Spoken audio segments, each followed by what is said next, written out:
Secrets of Living Long and Staying Healthy. वॾी उमिरि रहण ऐं सिहतमंद रहण जा राज़. इन सिलसिले में असांखे ॾिठो आहे त कहिड़ियूं अहिड़ियूं ॻाल्हियूं आहिनि जेके माण्हूअ खे सिहतमंद रहण में मदद कनि थियूं ऐं उमिरि बि उन जूं वधाइनि थी पियूं.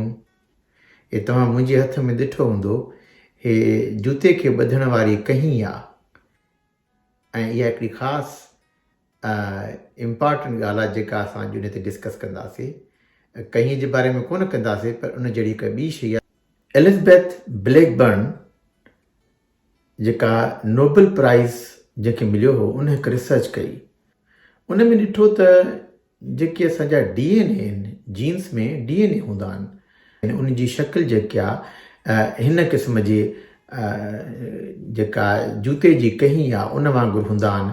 जीअं न 8 रंग नंबर उन वांगुरु ई हूंदियूं आहिनि ऐं उन जे साइडुनि खां हिते नंढियूं जेके हिकिड़े ॾिसो आहे त स्टील जूं जेके हिनखे बंदि करण लाइ जीअं इहा खुली न वञे इहे रखियल आहिनि. इहो जेको आख़िरी छेड़े वारो हिसो आहे उनजो नालो आहे टीलोमर. जीअं जीअं असांजे जिस्म जा सेल डिवाइड थियनि था, सेल असांजा तक़सीम थियनि था, 1 मां 2, 2 मां 4, 4 मां 8 ईअं थियनि था, जेके माइटोसिस प्रोसेस चइबो आहे. उन में असांजा इहे घटि सेल्स जेके आहिनि डिवाइड थींदा वेंदा आहिनि. त हर डिवीज़न खां पोइ इहो थोरो थोरो टीलोमियर जेको आहे ॻरंदो वेंदो आहे. आस्ते आस्ते को अहिड़ो ॾींहुं ईंदो इहो टीलोमियर सफ़ा ख़तमु थी वेंदो आहे. जॾहिं ख़तमु थी वेंदो आहे त असांजो सेल कुराड़ो थी वेंदो आहे, एज थी वेंदो आहे, पोइ डिवाइड न थींदो आहे ऐं उनखां असां जीअं चइजो कुराड़ा थी वेंदा आहियूं. ऐं जेको कुराड़ो सेल्स थी वेंदो आहे, जेके में टीलोमर सफ़ा ख़तमु थी वेंदो आहे, उहो ॿियनि सेल्स खे बि ख़राबु कंदो आहे. उहे सेल्स जेके आहिनि हिकिड़ा प्रो इन्फ्लेमेटरी एंजाइम्स कढंदो आहे, जीअं ॿिया जेके क्रानिक इन्फ्लेमेशन कंदा आहिनि बॉडी में, ऐं जंहिंजे करे बीमारियूं पैदा थींदियूं आहिनि, दिलि जी बीमारी, गोॾनि जी बीमारी, ऐं उनखां पोइ माण्हू गुज़ारे वेंदो आहे. या जेके कुराड़प जूं निशानियूं आहिनि, जेके जीअं वार अछा थियनि, जीअं जेको आहे मुंहं ते झुरियूं पइजी वञनि, इहे सभु शयूं जेके आहिनि उहे जॾहिं असांजो टीलोमर्स जेके आहिनि इहे असांजा ॻरी वेंदा आहिनि, ख़तमु थी वेंदा आहिनि, त सेल असांजो डिवाइड न थींदो आहे. जीअं मिसाल वठिजे त जेको आहे असांजी चमड़ी आहे, चमड़ीअ जे मथां हिकिड़ी स्किन जे मथां सेल्स आहिनि, इहे रोज़ डिवाइड थियनि था, त किरंदा रहनि था. वार आहिनि असांजा, ॾिसंदा हो किरंदा रहंदा आहिनि, रोज़ किरनि था, त ॿिया ॼमनि था पिया. इहो हिकिड़ो प्रोसेस आहे. पर जॾहिं उहो टीलोमर्स ख़तमु थी वेंदा, वार ॿिया ॼमण ख़तमु थी वेंदा ऐं उनखां पोइ माण्हू गंजो थींदो वेंदो. अहिड़े तरीक़े सां वारनि में जेका काराण आहे, ॾिसंदा उमिरि सां वार अछा थी वेंदा आहिनि. उहो जेको हिकिड़ो आहे मेलानोसाइट, जेको हिकिड़ो काराण जो हिकिड़ो जेको कीमिकल आहे, उहो जेको आहे उहो डिवाइड थींदो वेंदो आहे, त हूंदो रहंदो आहे. वार कारा हूंदा आहिनि. जॾहिं उहो टीलोमर ख़तमु थी वेंदा आहिनि त उहो डिवीज़न ख़तमु थी वेंदी आहे, वार अछा थियणु शुरू थींदा आहिनि. उहो काराण करण वारो जेको कीमिकल आहे उहो ठहंदो ई न आहे, छो त टीलोमर ख़तमु थी विया. छो त हर डिवीज़न खां पोइ टीलोमर ॻरंदो वेंदो आहे.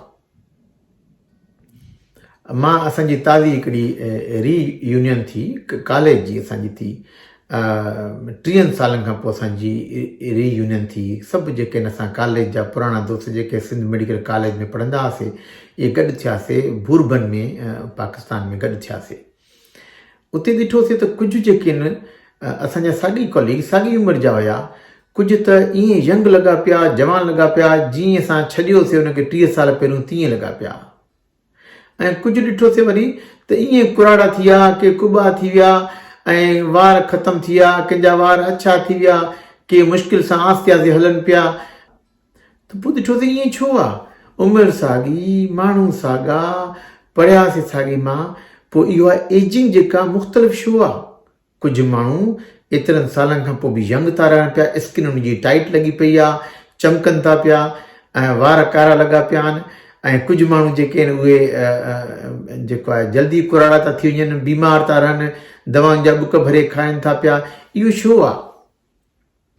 इन जो जवाबु जेको आहे एलिज़ाबेथ ब्लैकबर्न ऐं एलिसा एपिल, इन्हनि ॿिन्हिनि ॾिठो.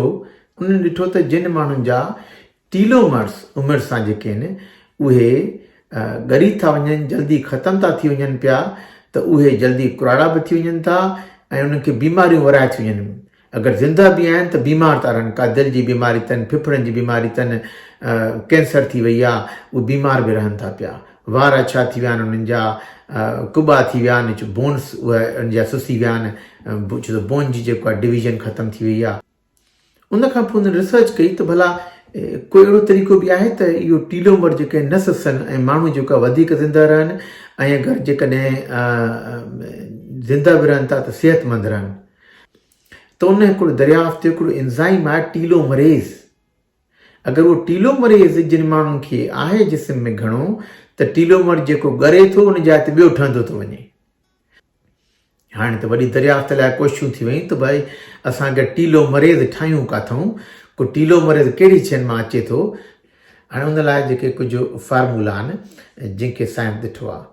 हाणे अगरि जेके माण्हू एक्सरसाइज़ कनि था पिया, जेके वर्ज़िश कनि था पिया, त बि जेको आहे इहो टीलोमरेज़ वधीक ठहे थो पियो ऐं टीलोमर असांजा वॾा थियनि था पिया। ॿियो ॾिठो इहे माण्हू जेके माइंडफुल रहनि था, जेके प्रेज़ेंट में रहनि था, हाणे में रहनि था पिया, जेके घणो सोचनि नथा, दिमाग़ सॼो ॾींहुं हले नथो पियो, वांडरिंग माइंड न आहे, सॼो ॾींहुं परेशान नथा रहनि, जेके पेसिमिस्टिक नथा रहनि, सदाईं जेके नेगेटिव नथा सोचनि पिया, त उन्हनि खे बि जेको आहे ॾिठो वियो आहे त टीलोमर जेको आहे उनजो वॾो थिए थो पियो ऐं टीलोमरेज़ एंज़ाइम वधीक थिए थो उन्हनि में।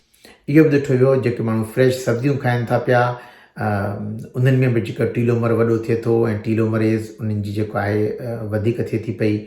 जेके माण्हू दॿनि में जेके कैंड फूड हूंदा आहिनि या जेको आहे रखियल ॿाहिरों जा फूड्स ईंदा आहिनि जेके खाइनि था पिया, उन्हनि में बि जेको आहे टीलोमर घटि थिए थो पियो, टीलोमरेज़ घटि थिए थो पियो।